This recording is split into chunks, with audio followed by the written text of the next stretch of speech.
The B-2 stealth bomber is probably one of the most iconic planes to have ever been built. Its sleek flying wing design makes it practically invisible to radar and incredibly fuel efficient, allowing it to penetrate even the most sophisticated of enemy defenses. But how did this incredible aircraft come into existence, and what technological advancements made it possible? The rise of stealth aircraft can be tracked back to World War I, when the Germans attempted to use transparent canvas to make their planes difficult to spot.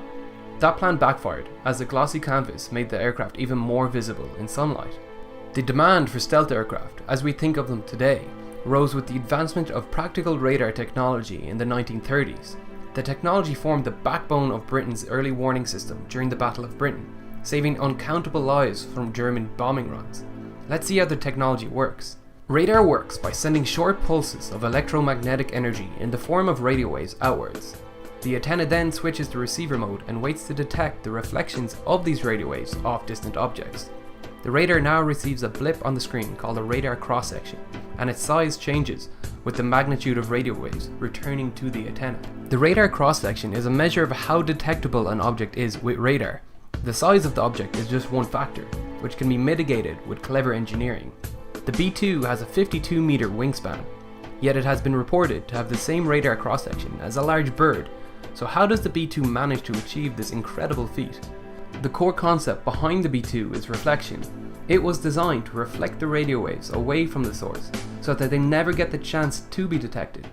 What is amazing is that every surface of the B-2 has been designed with this in mind.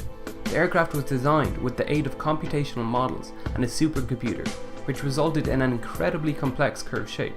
This technology was not available during the development of the F-117 Nighthawk, resulting in its much simpler faceted flat panels.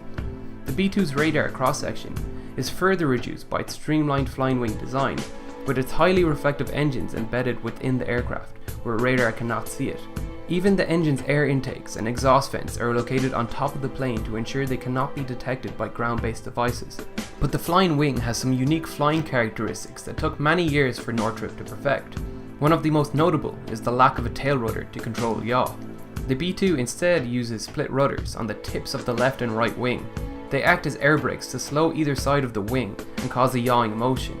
But when in use, the split rudders can increase the radar cross-section of the plane, so the B-2 can also use differential thrusting of its left and right engines to allow it to be controlled when stealth is a priority. Beyond its shape, the B-2 is also made with advanced composite materials, which are capable of absorbing and dissipating incoming radio energy.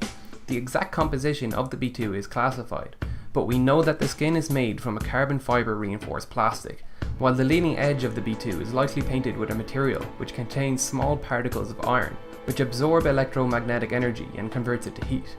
With these technologies combined, the B-2 barely even registers on radar screens. What is even more terrifying to think about is the fact that the Nazis had created a very similar plane all the way back in 1944. The Horten 229 incorporated many of the same principles as the B-2, long before the stealth technology that made the B-2 possible was fully understood. Today, we can only imagine the impact this plane would have had if it was ready before the war's end.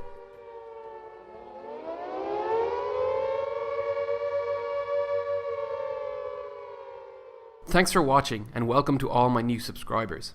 I told myself I would not set up a Patreon account until I hit 10,000 subscribers, and I blew through that goal with my previous video, so the link for that is below, along with my Instagram, Facebook and Twitter accounts.